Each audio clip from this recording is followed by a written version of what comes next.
aqui, gente, é a realidade, o torcedor do Atlético Paranaense pode ficar chateado e tudo, mas, olha, vou te falar, 95% de torcedores do Flamengo, estou exagerando, estou falando aqui com a produção, 95% de torcedores do Flamengo, ainda não está cheio, ainda não está abarrotado, mas claro, cada vez chega mais gente, os voos vão chegando evidentemente, mas sinceramente nas ruas, de 10 torcedores, 9 do Flamengo, 1 do Atlético Paranaense.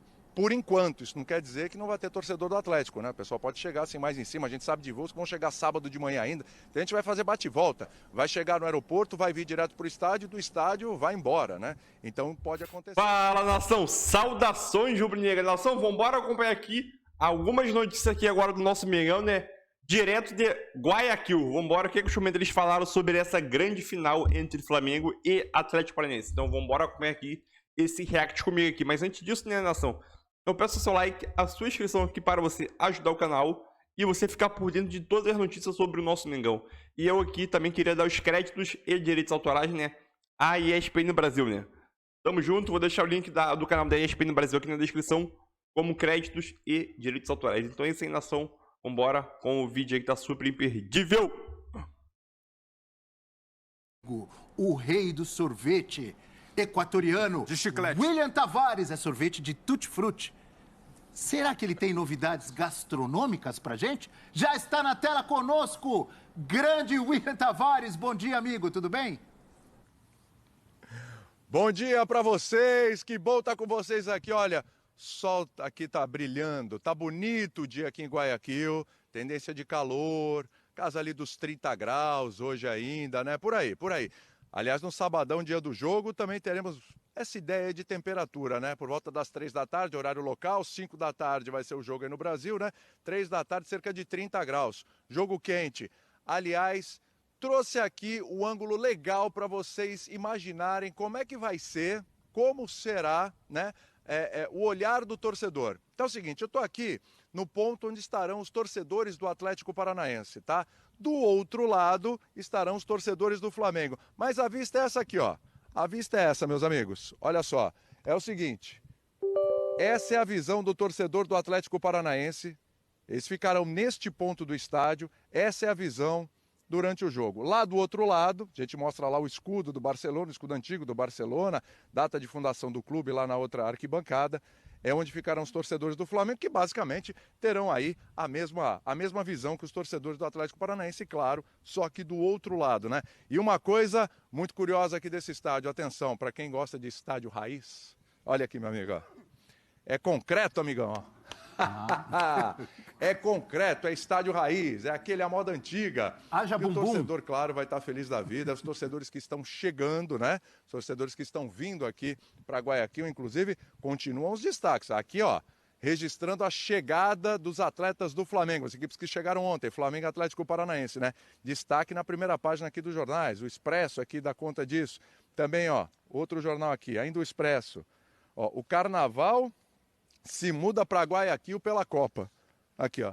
Os torcedores brasileiros tomando conta de Guayaquil. Aqui o pessoal está chegando. E aquela história, né? Cada dia que passa, evidentemente os torcedores vão chegando, vai aumentando o clima de decisão aqui da Libertadores. Era uma coisa na terça-feira quando a gente chegou, né? Já é outra hoje, né? Muita gente chegando, tomando conta, as festas tomando conta de Guayaquil. E esse clima da final cada vez mais próximo aí, cada vez mais legal, o torcedor vivendo essa expectativa, meus amigos. Muito legal o William trazendo já um pouco mais do palco da decisão, estádio raiz, como disse o William, um pouco das manchetes, o clima mudando, né? O pessoal gosta desse negócio de falar de carnaval brasileiro. Associam muito o brasileiro com carnaval, Sempre né? tem isso, né? Agora, especificamente sobre os times, porque o Flamengo chega depois de uma vitória. O Flamengo já chega com um favoritismo natural, um time que disputa sua terceira final nos últimos quatro anos, etc. e tal. O Atlético Paranaense chega depois de 2 derrotas. E a gente tem, inclusive, a tela para falar do momento das duas equipes. Será que esse momento pesa na decisão de sábado? Olha o desempenho deles aí, desde a classificação para a final. Flamengo, 12 jogos, 61% de aproveitamento. Olha a diferença, hein? 6 vitórias, 4 empates, 2 derrotas. E o Furacão, 9 jogos desde então. É porque o Flamengo teve também a final da Copa do Brasil, né? Por isso que tem mais jogos. O aproveitamento é muito ruim do Atlético Paranaense. 33,3%, só 2 vitórias, 3 empates e 4 derrotas. E aí a gente tem o Flamengo fez 18 gols em 12 jogos, sofreu 12. Em 9 jogos, o Furacão fez 11 gols e sofreu 15. A fase não é boa do Furacão, mas dá para separar e dizer que no sábado tudo será diferente, outro clima, decisão, uma partida só para definir quem vai ser o campeão? Tudo vai ser diferente? Não. Não dá para dizer isso. Então, esses componentes, eles vêm junto. Eles vêm junto, mas eles ocupam um espaço menor do que muita gente talvez ache que eles ocupam. Porque, vejam, por ser um jogo único e notadamente o lado desfavorecido na teoria, que é o Atlético Paranaense, tem um técnico experiente, matreiro, vivido em Libertadores, que saberá utilizar todos os elementos, inclusive ele começa a construir o terreno para poder desenvolver a sua metodologia do discurso nas próprias coletivas, em que ele publicamente critica o desempenho do time, se incluindo na crítica, né? Nós não fomos bem, nós perdemos para nós mesmos, nós estamos mal.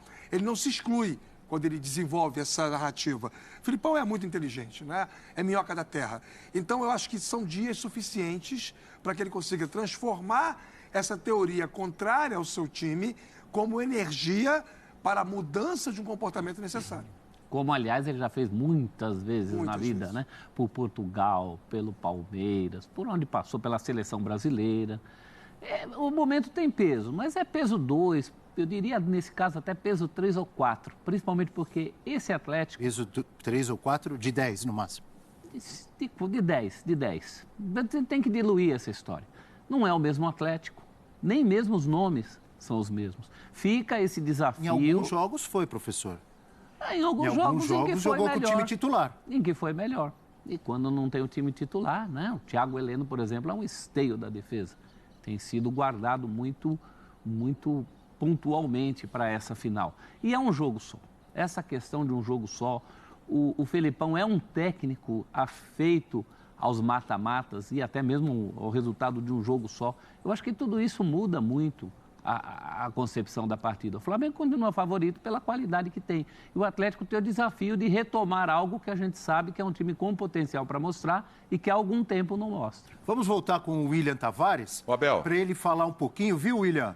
Queremos saber de você se você encontrou já muito mais torcedores brasileiros do Flamengo, do Atlético Paranaense. Será que teve invasão rubro-negra? De que lado? E se encontrou equatorianos, se os equatorianos falam alguma coisa, palpitam sobre a decisão de sábado, né, Breler? Diga lá, amigo William Tavares. Sim. Quando eu estiver falando com vocês, eu vou tirar o retorno aqui, porque senão vai rolar o sanduíche ishi, viu, meus amigos? Então, quando eu terminar de falar, aí eu volto. Se vocês chamarem, eu não vou estar ouvindo, já peço desculpas desde já. É o seguinte, ó, só para dar um pitaco rapidinho aí nessa conversa aí de vocês, eu acho que pro Flamengo...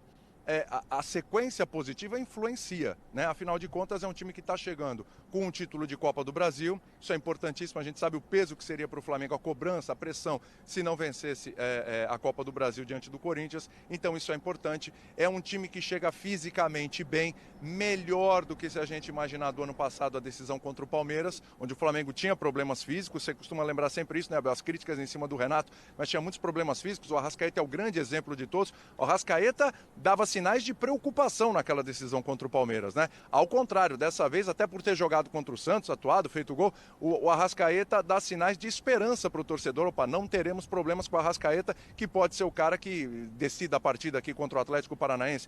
Então, é um time que vem de vitórias, que vem de um equilíbrio, que vem de um resgate depois de um período muito ruim ali com o Paulo Souza. Quer dizer, eu acho que o clima é diferente e isso ajuda. Então, eu acho que a coisa ajuda mais o Flamengo do que a fase ruim atrapalha o Atlético Paranaense, porque aí eu tô com vocês. Acho que o jogo aqui zerou, meu amigo. Veio pra cá, zerou, tá? Zerou a fase. Vamos para uma outra etapa. E aí o Atlético Paranaense, com toda a experiência do Felipão, que pode fazer muita diferença no banco, com essa experiência dele, sabendo jogar esse tipo de competição, sendo um treinador super vencedor, pode fazer realmente a diferença para o Atlético Paranaense. Então acho que o otimismo do Flamengo ajuda.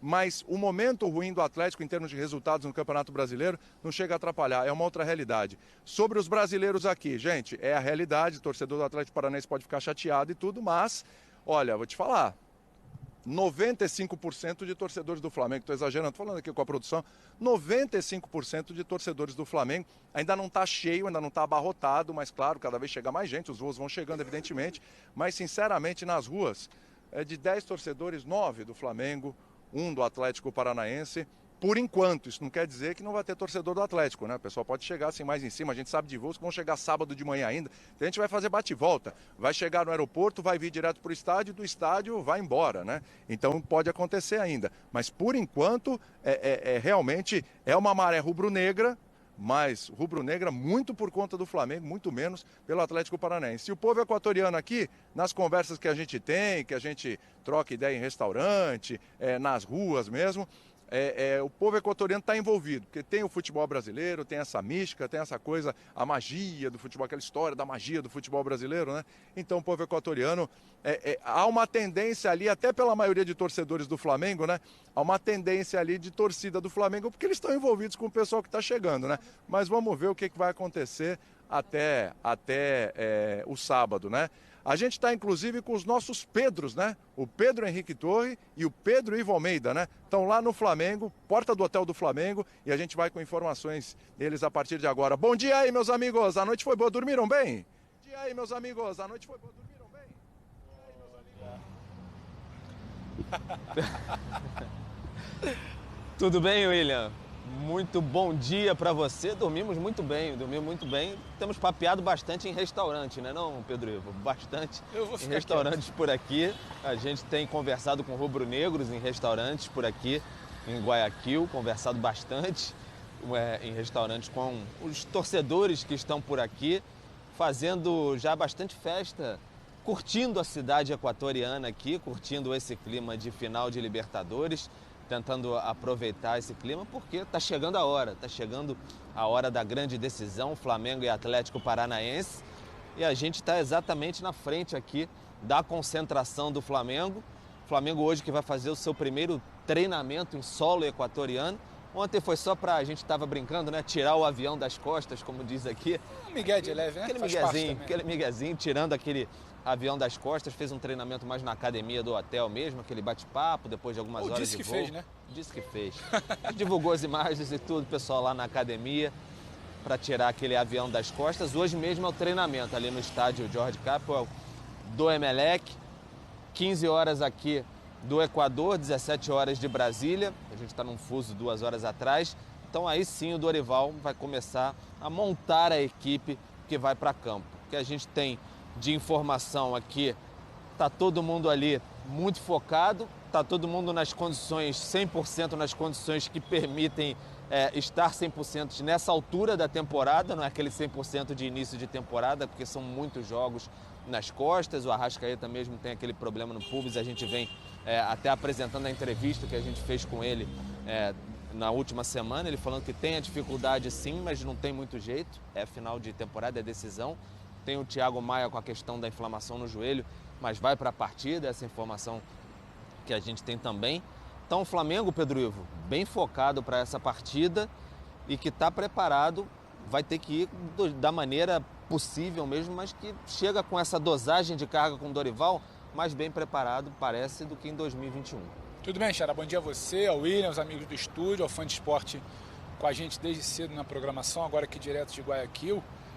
A gente precisa considerar que a gente está falando de uma final em 29 de outubro, uma temporada atípica, numa temporada apertada, jogos encavalados, semana de decisão, final em cima de final. O Flamengo vai para a sua terceira decisão só dentro desse mês de outubro. Então não podemos nos enganar ou passar uma falsa sensação de que está todo mundo bem, está todo mundo 100%. Nem do lado do Flamengo, nem do lado do Atlético, nem do lado de quem briga por um título brasileiro ainda, ou quem está para confirmar um título brasileiro. E dentro dessas condições você tem um Vidal que não está na melhor das suas condições, você tem um Thiago Maia que não está na melhor das suas condições, você tem um Arrascaeta que não está na melhor das suas condições, mas tem também outros jogadores que em tese estão bem e não estão sendo observados com aquela lupa pelo departamento médico, mas também não estão batendo 100%, só que é o que há de melhor nesse momento. Foi o que o Dorival conseguiu se planejar, como você brinca, sempre colocar no potinho ali, né? Dentro dos potinhos é o que chega de melhor para essa final. Foco, acho que é natural, a mobilização é mais do que natural por uma decisão. O Flamengo muito tranquilo, a gente sentia um clima muito tranquilo dentro de concentração.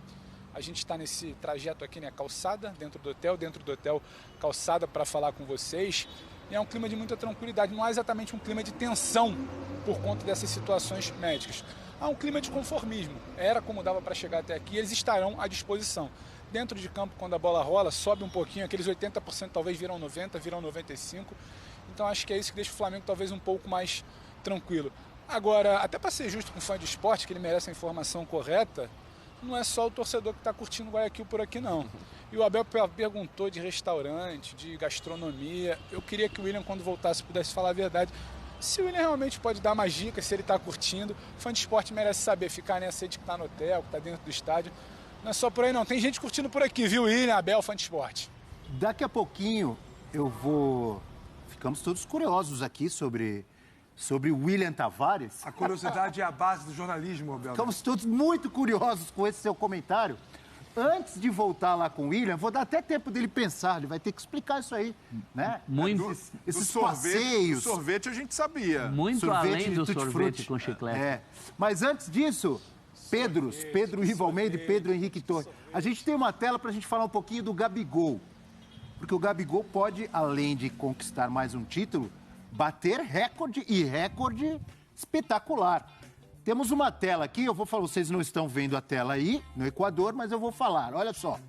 Os brasileiros com mais gols na história da Conmebol Libertadores. Em primeiro lugar está Luizão, campeão da Libertadores pelo São Paulo, campeão da Libertadores pelo Vasco, certo? Certo, 98. E que jogou Libertadores e fez muitos gols pelo Corinthians Artilheiro também. daquela Libertadores pelo Corinthians. É, inclusive na final do Vasco contra o Barcelona, ele fez gol lá onde está o William Tavares, naquele estádio, em Guayaquil. De esquerda, inclusive. Então o Luizão, que disputou Libertadores por São Paulo, Vasco, Corinthians, 29 gols, é o maior artilheiro. Gabigol tem 28 já. Só falta um para alcançar o Luizão. Eu não sei se esses 28... Não. Eu acho que tem gol pelo Santos Tem também, né? Um pelo Santos. Um pelo Santos, é isso aí. 27 pelo Flamengo. Um pelo Santos, 27 pelo Flamengo. Fred, 25. Palinha também, 25. E Célio, 22. Ah, tá ali embaixo a informação, ó. 27 dos 28 gols do Gabigol foram pelo Flamengo e um pelo Santos Futebol Clube. O Célio é o Célio Taveira, que jogava no Nacional do Uruguai. Ele é brasileiro, mas os gols são pelo Nacional. E o Palinha é o Palinha dos anos 70, o Palinha do Cruzeiro, né? Não é o Palinha do São Paulo. Não, é o do São Paulo, São Paulo e Cruzeiro. Caramba. É, o Palinha segundo. É o Palinha segundo. Assim. Que foi campeão da Libertadores, bicampeão, né, pelo São Paulo. Ele é muito mais um garçom do que um definidor. É que ele jogou muitas, né? É. E aí eu pergunto, vou devolver a bola lá para os amigos no Equador, Pedro Ivo Almeida e Pedro Henrique Torres, para falar um pouco sobre Gabigol. Como chega Gabigol para essa final, depois de ter feito história na primeira, depois de ter feito o gol e perdido a segunda, né? Porque o Palmeiras ali venceu na prorrogação. Ele chega à sua terceira final, podendo bater recordes e podendo conquistar mais um campeonato. Pedros, Ivo Almeida e Henrique Torres. Eu acho que é importante entender que Gabigol chega à final de 2022. O Gabigol de 2019 era o homem-gol. Bruno Henrique, para mim, vivendo fase técnica talvez até levemente superior, mas o homem-gol era o Gabriel. Era o Gabriel que poderia fazer o que fez naquela final. Os 2 gols na reta final, dar definitivamente o título ao Flamengo. O Gabriel do ano passado era uma esperança dentro de um time que não tinha exatamente um encaixe coletivo perfeito. E o Gabriel de 2022 é um outro Gabriel. Tem a tela, tem os números, tem o recorde que pode ser batido, terceiro gol, terceira final. Isso tudo é muito interessante. Mas não adianta também apontar como se uma ausência de gols numa final simbolizaria uma queda do Gabriel em relação a outros anos. É um Gabriel diferente, é um Gabriel que faz muito mais o time jogar. É um Gabriel que serve muito mais para gol. É um Gabriel, a meu ver, até mais completo. É um Gabriel que abre mão de certas situações que lhe eram muito interessantes e confortáveis na construção do personagem Gabigol, para deixar o Pedro brilhar. Hoje, quando a gente olha para esse Flamengo de 2022, talvez o grande retrato, o grande homem-gol seja o Pedro. Então, é importante deixar claro que uma ausência de gols do Gabriel numa final não significa um insucesso do Flamengo, não significa uma má fase do Gabriel. Acho que muitas vezes a gente confunde, né? Porque o Gabriel está tantos jogos sem marcar, o que o Gabriel está fazendo?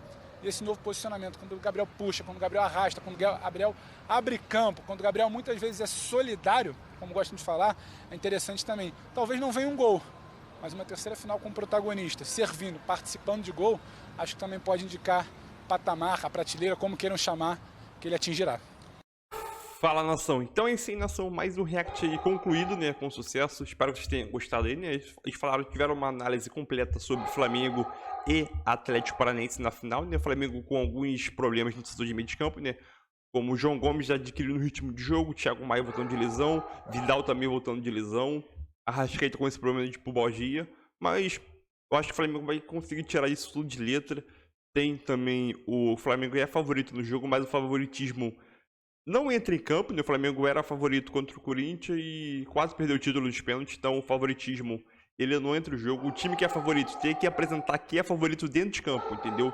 Então o favorito ele não entra em campo, a não ser que o time jogar como o Flamengo apresentou o futebol alguns meses atrás, né? Tirando isso, o Flamengo, o favoritismo é fora de campo. Quando a bola rola, o favoritismo acaba. Então é isso aí, nação. Tamo junto e é nóis. Vai deixando o like, se inscreve no canal para ajudar o canal aqui, nação. Tamo junto e é nóis. Valeu, tamo junto.